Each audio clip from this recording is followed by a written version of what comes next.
बाढ़ का मुख्य कारण क्या है? चलिए एक एक करके बात करते हैं। अगर बाढ़ का सबसे बड़ा कारण कुछ है, तो इस फ्लड का अगर कोई सबसे बड़ा कारण है तो वो है अपना, एक तो आप बड़े आराम से कहोगे कि नहीं मौसम मेन कारण है, कि मौसम के कारण ये सब हो रहा है। मुझे लगता है मौसम तो कुछ हद तक है, लेकिन हमारा सिस्टम सिस्टम का जो हमारा इंफ्रास्ट्रक्चर बना हुआ है वो बाढ़ के प्रूफ है ही नहीं, मतलब बाढ़ से बचाने के लायक ही नहीं है। तो फिर आप क्या कहोगे? अगर मान लेते हो हम बरसाती लेकर बारिश में निकलते हैं, मौसम बारिश का है, अगर बरसाती लेकर निकलते हैं और कहीं ना कहीं बाइक में चलाते हो तो बरसाती हमें पानी से प्रोटेक्ट नहीं कर पा रहा है, तो कमी किसका है? बरसाती का ना, और बरसाती बनाने वाले का। ये दोष लगाओगे कि बारिश ज्यादा हो गई। समस्या यही है हमारा सिस्टम का। मौसम तो अपने जैसा रहेगा ना भाई, आप इसको चेंज नहीं कर सकते। You can't change. मौसम जितनी भी है, वेदर है, क्लाइमेट है, इसको हम कैसे बदल सकते हैं? इसके ऊपर हम बहुत टाइम लगता है, चेंज तो होता है, बहुत टाइम लगता है। दूसरी सबसे बड़ी रीजन है अगर कुछ इस क्षेत्र का, तो वो फ्लड का आने का, असम का जो मेन कारण आप जान सकते हो, वो है हमारा तटबंध। तटबंध, आप जानते हो तटबंध क्या होता है? तटबंधों का क्या है कि जैसे नदियां बहती है ना, तो नदियों के किनारे सरकार बड़ी बड़ी ऊंचे ऊंचे क्या बना के रखे हैं? मेड़, ताकि इधर से पानी इधर ना आ जाए बाढ़ के कारण। लेकिन होती जस्ट इसके उल्टा है। ये बनाया गया है, लेकिन फिर भी कुछ ऐसे जगह जहां पे कमजोर होने के कारण जब ओवर वाटर हो जाता है, इस नदी में पानी को सहन करने की क्षमता ज्यादा होती है और उससे ज्यादा हो जाती है, तो पानी इधर से जहां कमजोर एरिया होता है उधर से लीक करके इधर ब्रेक करके पानी गांव में घुस जाता है, विलेज में।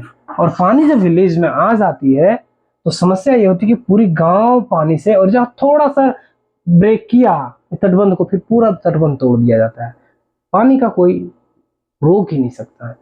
तीसरा अगर कोई मुख्य कारण है, तो हमारे सरकार के पास दीर्घकालीन प्लान ही नहीं है। कहते हैं ना लॉन्ग टाइम प्लान, ऐसा कोई लॉन्ग टर्म प्लान ही नहीं है कि कैसे हम बाढ़ से बच सकते हैं।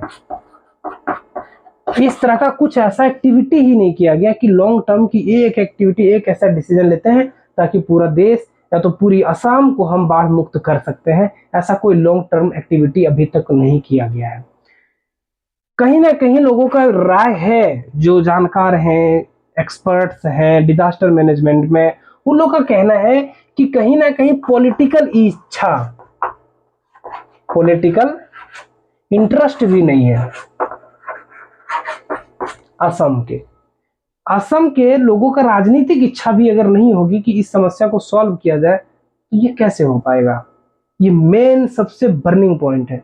आखिर क्या भारत ही एकलौता ऐसा देश है जहां पे असम और ऐसे कई क्षेत्र हैं जो बाढ़ फ्लड अफेक्टेड एरिया है, मतलब फ्लड अफेक्टेड एरिया है? ये दुनिया में और भी है।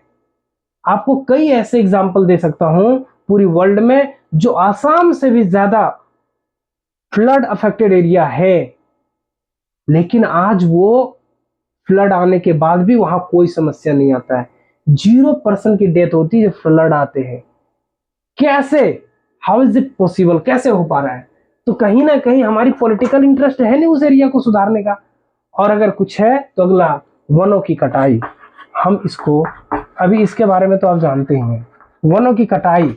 और फिर इसके बाद अगर कुछ कह सकते हो तो हमारा है खनन,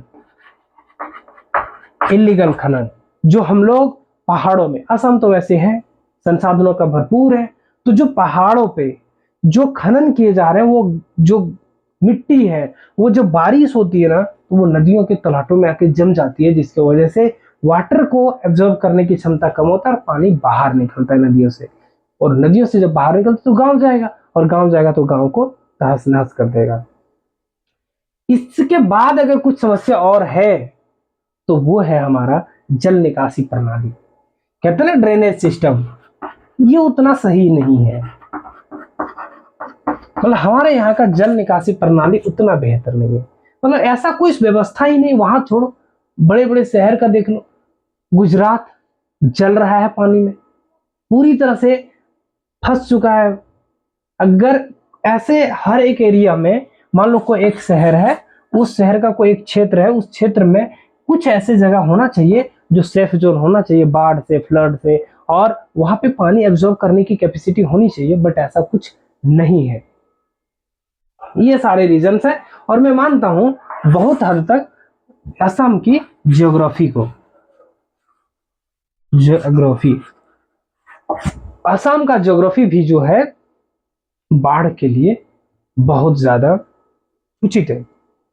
क्योंकि आप असम को जब देखेंगे तो असम का जब मैप आप देखोगे तो आपको ये चीज जानने को मिलेगा कि असम के बगल में इधर से ब्रह्मपुत्र जब रिटर्न आता है, और इधर ये दो ऐसे एरिया है जो पहाड़ हिली एरिया है, और यहाँ पे हिल टॉप पर है, जिसकी वजह से जब बारिश खुद होती है तो बारिश ऑटोमेटिक ये डाउन वाले एरिया में आएंगे, और जब डाउन वाले एरिया में आते हैं तो लाजमी है कि वहाँ पानी भरेगा, और पानी भरेगा तो बाढ़ होगा और लोगों की जिंदगियां बर्बाद होगी। लेकिन किसको फर्क पड़ा है? बर्बाद हो जिंदगियां। मैं ऐसे कई एग्जांपल्स आपके साथ लाना चाहूंगा जो कि उन देशों में जहां बाढ़ का परसेंटेज, बाढ़ अफेक्टेड, फ्लड अफेक्टेड एरिया को जीरो अफेक्टेड एरिया में किया गया। 98%, 100% फ्लड अफेक्टेड एरिया को सरकार ने वहां की 98% free from the flood affected area बना दिया, बिकॉज ऑफ इंटरेस्ट और अपनी जनता की तकलीफों को देखकर। ये हमारे यहाँ नहीं है।